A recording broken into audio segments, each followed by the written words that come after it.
Hallo zusammen, hier ist der Jürgen Sartorius und ich bin stolz und glücklich, dass ich euch hier heute das PA5X zeigen darf. Ganz kurz in einem schnellen Überflug. Was wir hier haben, ist aufregend neu. Stellt euch bitte ein Haus vor, in dem man Räume anbaut. Immer wieder einen Raum und immer wieder einen Raum, sodass es irgendwann schwierig wird, von dem einen Raum zu dem anderen zu gelangen. Man muss viele Umwege gehen. Ähnlich verhält es sich hier bei diesem neuen Keyboard. Ein Kern, den es schon sehr, sehr lange gibt, wo immer wieder Funktionen angeflanscht wurden, das ist aufgebrochen worden und die komplette Struktur ist neu programmiert worden. Das heißt, die Wege sind kürzer, die Zugriffe sind kürzer, die Bedienung ist vereinfacht worden und ist einfach besser geworden. Auf den ersten Blick sieht man natürlich hier, dass es sich um ein Core-Keyboard handelt. Der beliebte Doppelsequenzer, das Touch-Display, die Style-Element-Tasten und so weiter. Neu ist allerdings eine Pad-Matrix, ein neues Strip-Display, neue Taster, neue Funktionstaster und jetzt schauen wir uns das mal im Detail an.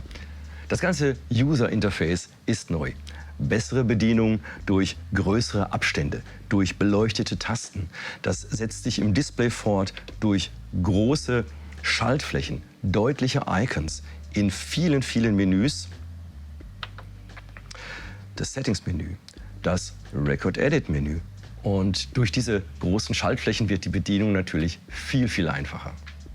Die auffälligste Sache ist, dass der Startknopf für die Styles fehlt. Man sieht den beliebten Doppelsequenzer, aber eben der Startknopf für die Styles fehlt.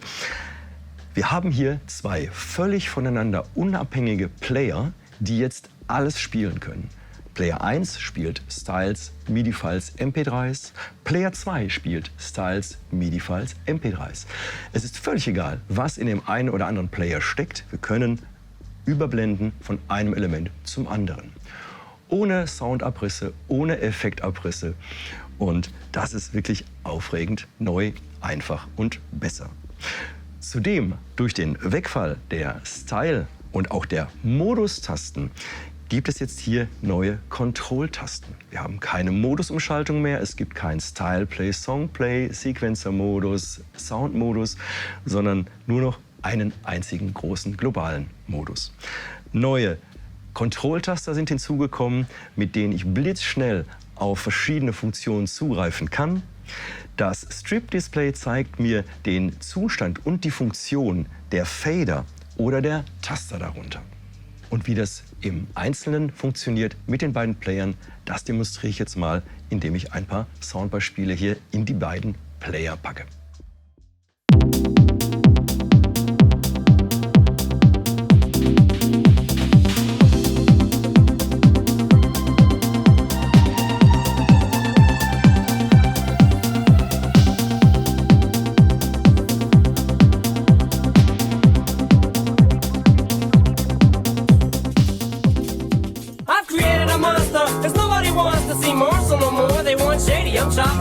Well, if you want shady, this is what I'll give you.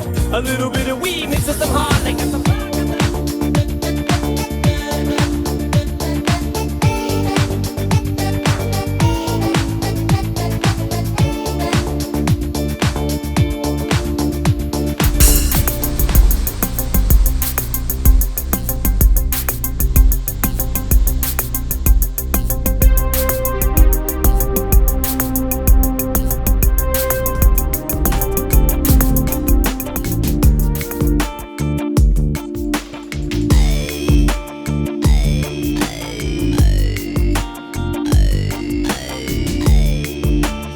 Also hier können wir wirklich alle Elemente miteinander mischen, natürlich auch synchron.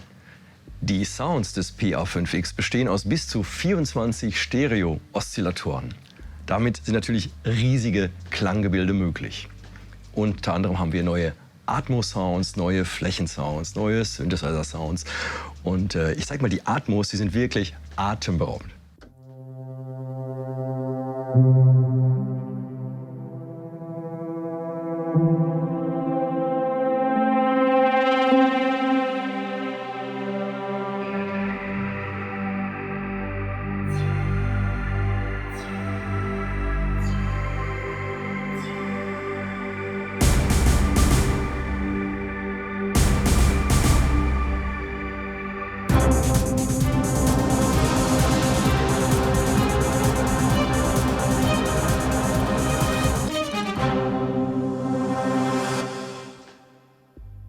Und wenn man richtig hingehört hat, hat man schon gemerkt, Smooth Sound Transition. Das bedeutet, ich kann einen Ton halten und einen anderen schon spielen, während der erste Ton noch klingt.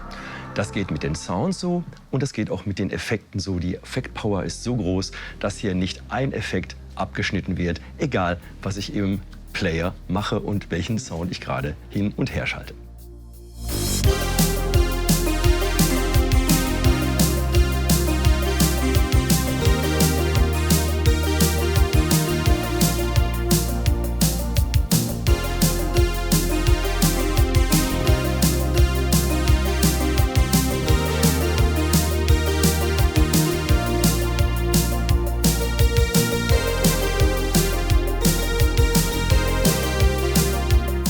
Selbstverständlich gibt es auch viele neue Drumkits im PA5X. Das Besondere bei den neuen Drumkits ist die Funktion Round Robin. In den Drumkits sind die einzelnen Drum-Samples in 8 Dynamikstufen aufgeteilt. Das heißt, je nachdem, wie fest man drückt, hört man immer ein anderes Sample. Jetzt kann es aber vorkommen, bei einem MIDI-File oder bei einem Style, wenn immer die gleiche Dynamikstufe programmiert wurde, hört man doch immer das gleiche Sample. Das könnte sich dann so anhören. Bei immer der gleichen Dynamikstufe. Die neuen Round-Robin-Kits haben in jeder Dynamikstufe noch einmal 4 weitere Variationen, sodass zum Beispiel eine Snare aus bis zu 32 Samples bestehen kann. Diese 16. Spur einmal mit der gleichen Dynamikstufe mit der neuen Round-Robin-Funktion. Das wohlgemerkt bei nur einer Dynamikstufe. Und dann wollen wir die neuen Drums auch mal hören. Wie klingen die denn in einem Style?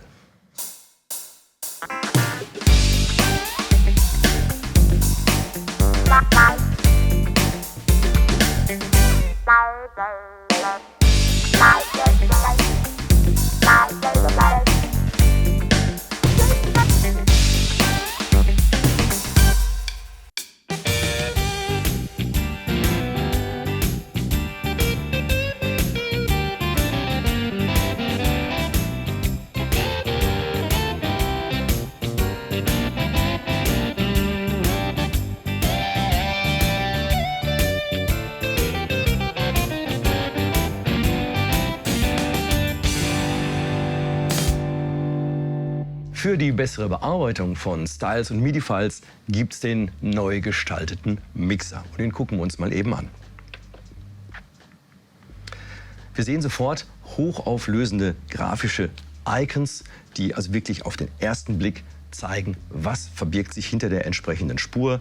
Wir haben hier die Hauptseite, die Main-Seite, der neu gestaltete Equalizer, die Effektabteilung, die Master-Effekte, dann die Send-Effekte natürlich und als Highlight des Mixers ein völlig neuer Finalizer. Der Finalizer besteht aus einem parametrischen 4-Band-Equalizer. Den gucken wir uns hier mal im Detail an. So sieht er aus. Einem High-Pass und einem Low-Pass-Filter und zu guter Letzt einem Limiter. In dieser Kombination ist es möglich, jetzt alle Files, alle Styles auf ein gleiches Lautstärkeniveau zu heben. Vielleicht kennen wir das, bisschen drucklose Files, ein bisschen zu laute MIDI-Files. Alles können wir mit diesem Werkzeug hier angleichen und haben hier die Möglichkeit, alles auf ein Volumenlevel zu bringen. Neue Piano-Samples aus dem Stage Piano SV2 von Korg. Hier zum Beispiel ein neuer Bösendorfer Flügel.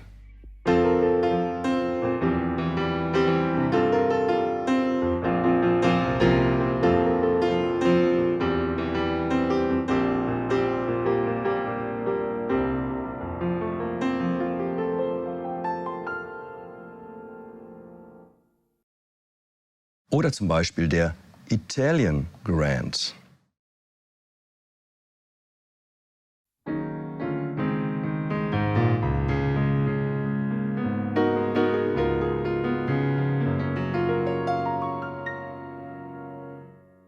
Fender Rhodes Pianos.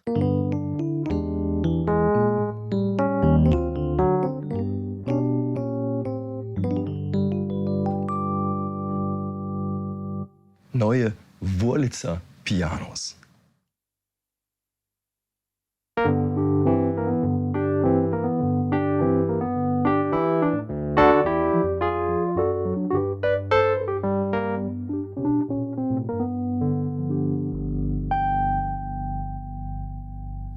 Jeder Style im PA5X kommt mit einer eigenen Akkordfolge, daher der sogenannten Akkordsequenz.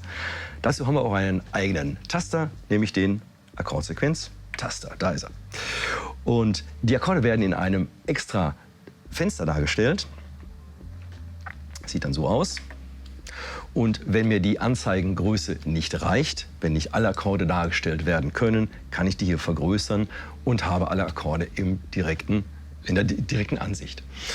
Zusammen mit der neuen Posaune hören wir uns mal hier die Latin Bossa an. Und das ist toll zum Üben, zum Jammen und ja, macht Spaß.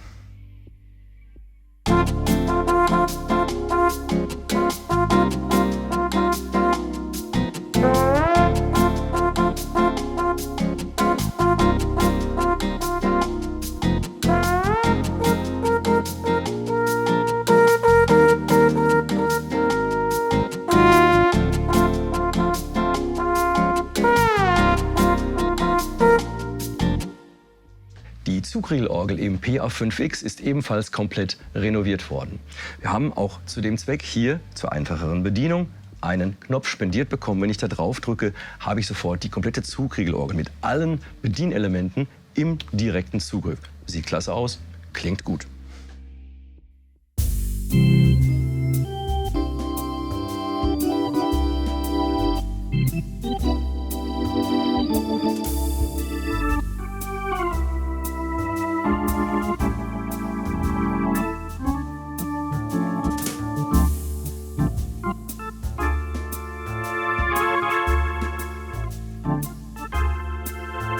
Die neue Pad Matrix kann, wie zuvor erwähnt, Samples abfeuern, rhythmische Phrasen spielen, musikalische Phrasen spielen, aber auch im Style oder im MIDI-File Spuren stumm schalten.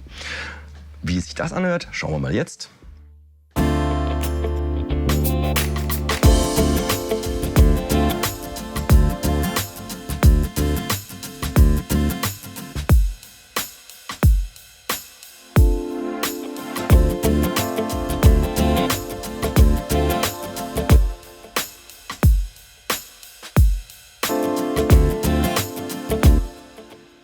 Durch die Beleuchtung dieser Pads haben wir immer die optische Kontrolle über den Zustand der einzelnen Spuren, stumm geschaltet oder nicht.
Natürlich wird es auch wieder eine Musikantausführung des PA5X geben.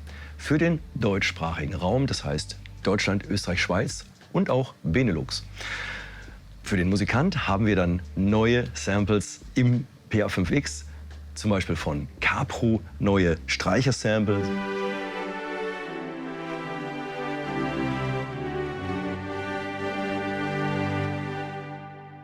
Neue Hörner.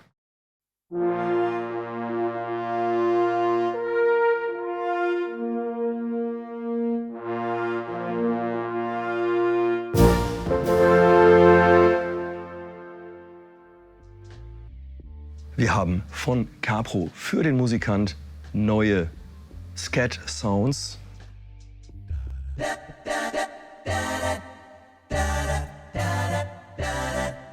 Es wird für den Musikant neue Vokal-Samples geben, zum Beispiel eine A-Cappella-Band. Und hier haben wir schon mal einen Bass-Sound.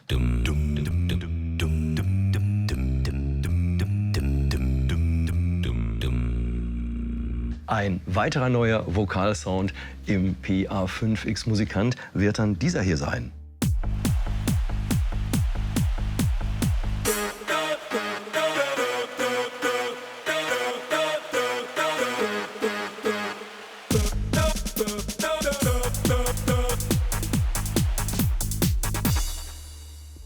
selbstverständlich im Musikant auch neue volkstümliche Sounds und Styles.